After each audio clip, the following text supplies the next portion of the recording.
Bismillahirrahmanirrahim. Assalamualaikum warahmatullahi wabarakatuh.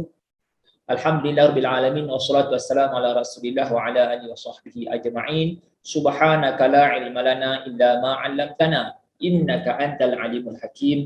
Rabbi shrah li sadri wa yassir li amri wahlul 'uqdatam min lisani yafqahu qawli amma ba'd. Kepada semua urusia seminar Darul Aman dan juga semua penonton-penonton. Saya Ustaz Zakaria Nasrin akan membentangkan satu kajian yang bertajuk persepsi guru terhadap penggunaan Total Physical Response ataupun saya gunakan TPR, Total Physical Response, dalam pengajaran tilawah Al-Quran kaedah haraki. Baik, seperti mana yang kita tahu bahawa Al-Quran adalah merupakan kitabullah yang mana dia adalah merupakan panduan pedoman untuk semua manusia.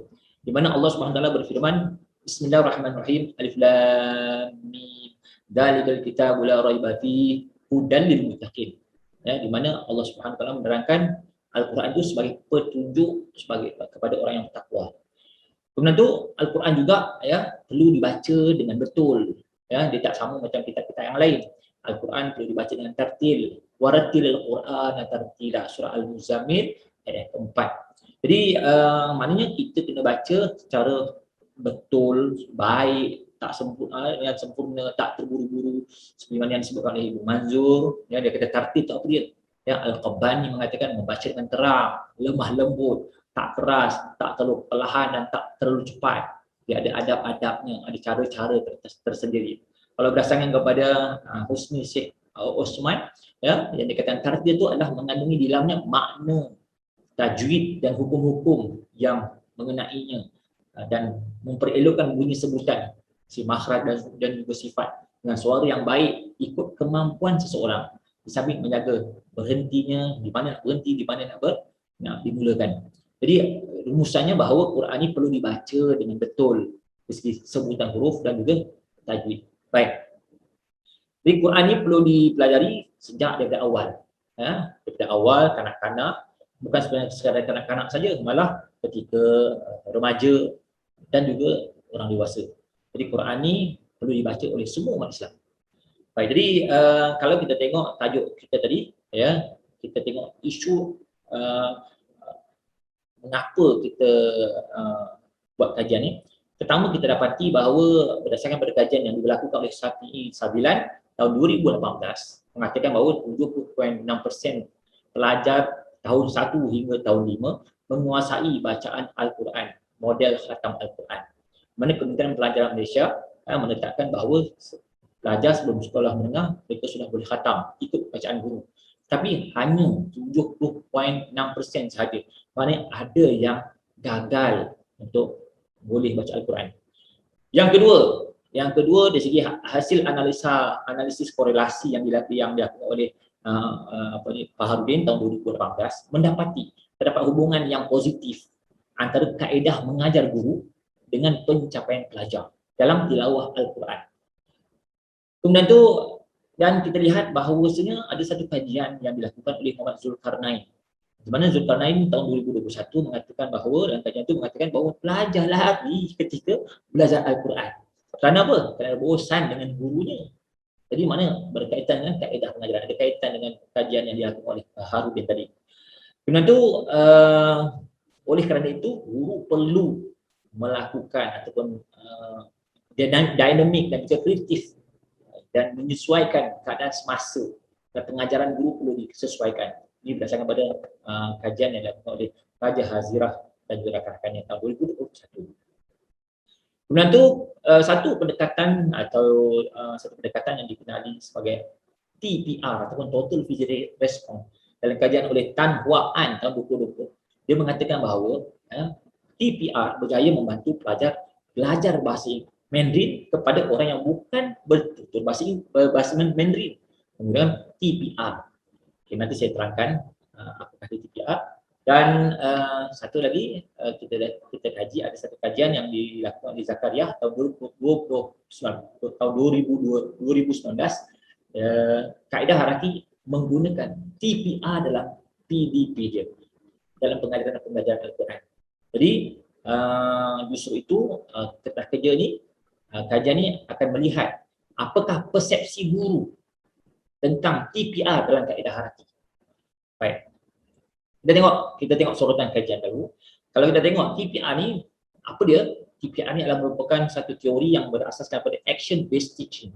Mana dia melakukan pergerakan dan menggunakan pendekatan naturalistik, humanistik yang dikonstruk pola arahan dan juga pergerakan fizikal. Jadi kalau kita tengok ya, TPR ni satu kaedah, satu pendekatan yang diperkenalkan oleh Profesor Dr. Usher, iaitu seorang profesor psikologi daripada University California, yang mana dia melihat bagaimana kanak-kanak belajar sebenarnya. Ya, kanak-kanak belajar bertutur melalui melihat pergerakan ibu bapanya. Ya, kanak-kanak yang bayi yang baru lahir tu, dia tengok je. Sebab tu anak kita, adik kita akan tengok pergerakan kita dan dia belajar dari segi melihat pergerakan mulut, pergerakan tangan, dan dia faham. Kemudian tu berdasarkan dari itu, Dr. Usher meletakkan ada 5 konsep penting dalam belajar bahasa kepada orang yang bukan penutur bahasa. Contohnya kalau kita orang Melayu, kita nak bertutur bahasa Inggeris atau bahasa Cina, sedangkan kita bukan orang Cina. Jadi pertama kena faham apa yang disampaikan, lepas tu pemahaman tu dilakukan dengan gerak badan. Yang ketiga, tidak ada paksaan. Jadi kalau belajar dengan seronok, bermula dengan mendengar dahulu, dia dengar dulu, kemudian tu barulah ikuti dengan membaca dan juga menulis. Kemudian tu yang kelimanya, kata Dr. Usher, belajar dengan keras santai dan juga tidak stres. Jadi oleh itu TPR menjadikan guru sebagai model. Dia menunjukkan, memperagakan perbuatan-perbuatan. Okey, jadi dari satu aspek, dari aspek komunikasi, sebenarnya komunikasi akan berlaku apabila kita buat body language. Sebab tu kita bercakap, tangan bergerak. Pergerakan anggota badan yang kita akan kaji dalam pengajaran Al-Quran kaedah haraki. Baik, selain daripada itu kita tengok bagaimana pengajaran Rasulullah sallallahu alaihi wasallam sebagai pendidik agung terulung, sebagai contoh teladan, kata Abdul Fattah tahun 2009. Jadi kaedah-kaedah yang ditetapkan oleh yang diterapkan pengajaran Rasulullah sallallahu alaihi wasallam banyak sebenarnya. Jadi kalau kita tengok dari aspek kajian kita ni, ada tak Nabi menggunakan pergerakan anggota badan ataupun TPR dalam pengajaran Rasulullah sallallahu alaihi wasallam?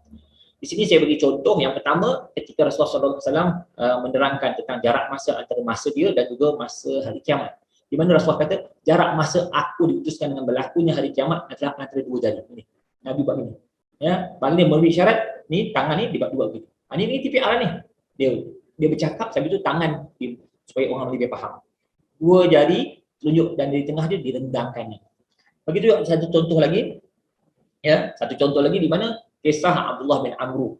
Kisah Abdullah bin Amr ni seorang sahabat Nabi yang banyak mencatat, ya, dicatat, semua sekali dicatat. Jadi ada orang Quraisy menegur, wahai Abdullah, adakah kau semua catat semua ni?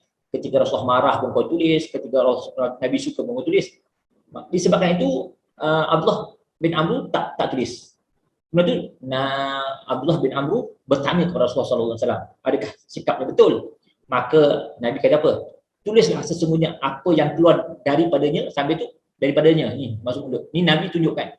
Tulislah sesungguhnya apa yang keluar daripadanya sambil bagi menunjuk jarinya ke arah mulutnya adalah hak. Apa yang keluar dari mulut Rasulullah tu itu adalah hak. Jadi ini adalah TPR. Tunjuk macam kita bercakap, pidato, kan kita tangan bercakap. Itu dia TPR. Saya teruskan. Jadi oleh itu, ya, dalam satu kajian yang dilakukan oleh Zakaria tahun 2019 mengatakan bahawa kaedah haraki yang dikenalkan yang diperkenalkan oleh Zakaria tahun 2013 itu menggunakan pergerakan anggota badan yang dipanggil kita gelar sebagai TPR. Contoh, huruf nun, kita tak kata nun dengan nasi. Kalau kita kata tangan gini, N dari 5 digerak oleh kerana ada satu titik, satu tangan kat atas dibuat N nasi. So dia tak sebut nun dalam kaedah haraki, dia kata N nasi. Okay, saya teruskan. Jadi oleh kerana itu kajian ni antara objektif, ada 3 objektif kajian ni. Yang pertama, nak meneroka perasaan guru ketika mengajar Al-Quran kaedah haraki. Yang kedua, nak mengetahui pandangan guru tentang pergerakan anggota badan Adakah keterlaluan ke tak keterlaluan ke? Itu nombor 2. Dari segi psikomotor. Dan yang ketiganya dari segi kognitif, nak mengerti pandangan guru tentang pencapaian. Sejauh manakah murid tercapai menggunakan pengajaran Al-Quran, menggunakan kaedah haraki ini, yang menggunakan TPR.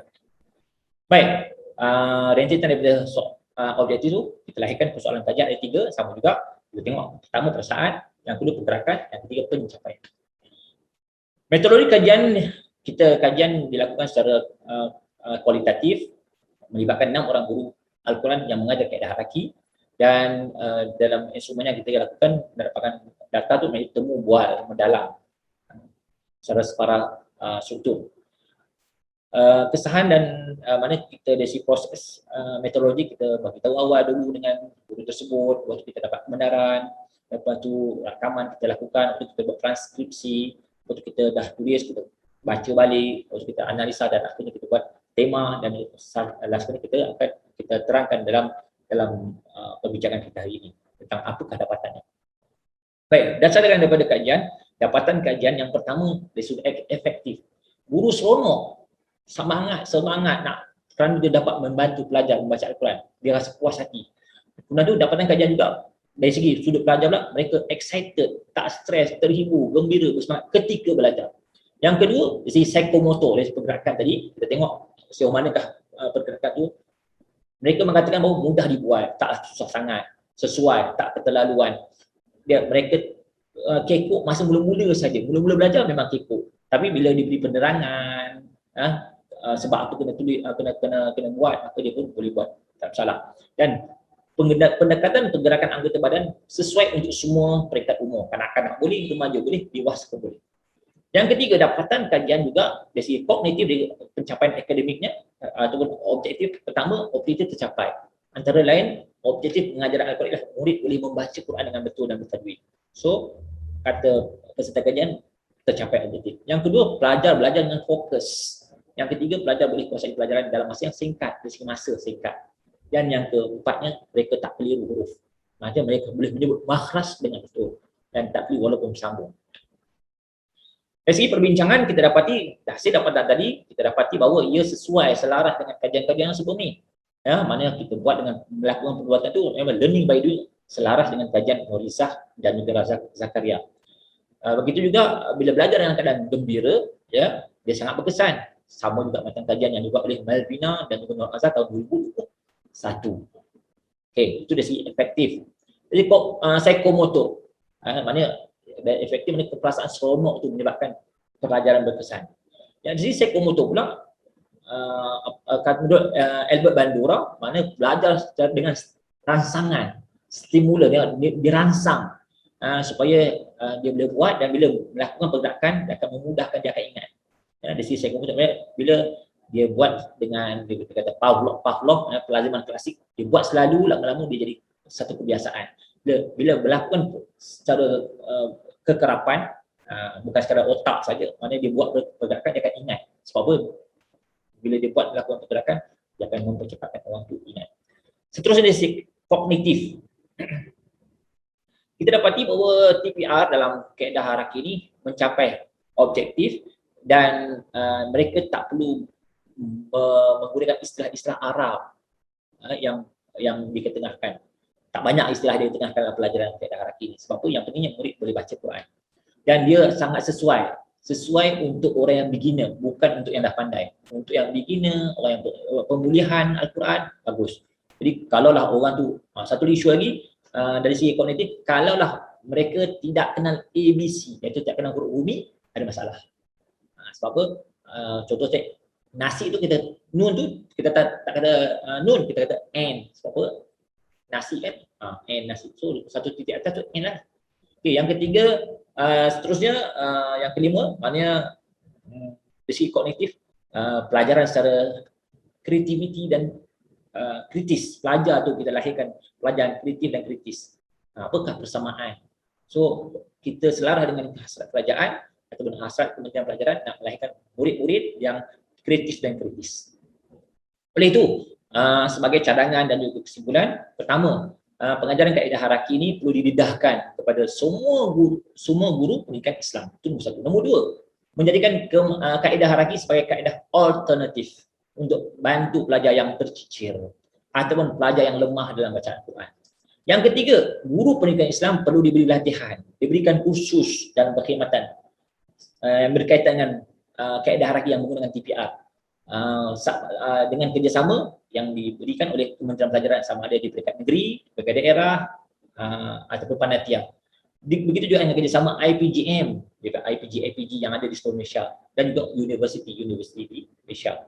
Yang keempat, kaedah ini perlu diberikan kepada bakal cikgu, didedahkan kepada bakal guru yang berada di yang mengikuti program pendidikan Islam di semua universiti, UKM, UM, OPSI dan sebagainya, dan juga di IPGM, supaya bakal guru ni tahu wujudnya satu kaedah baru yang menggunakan total physical response dalam pengajaran Al-Quran.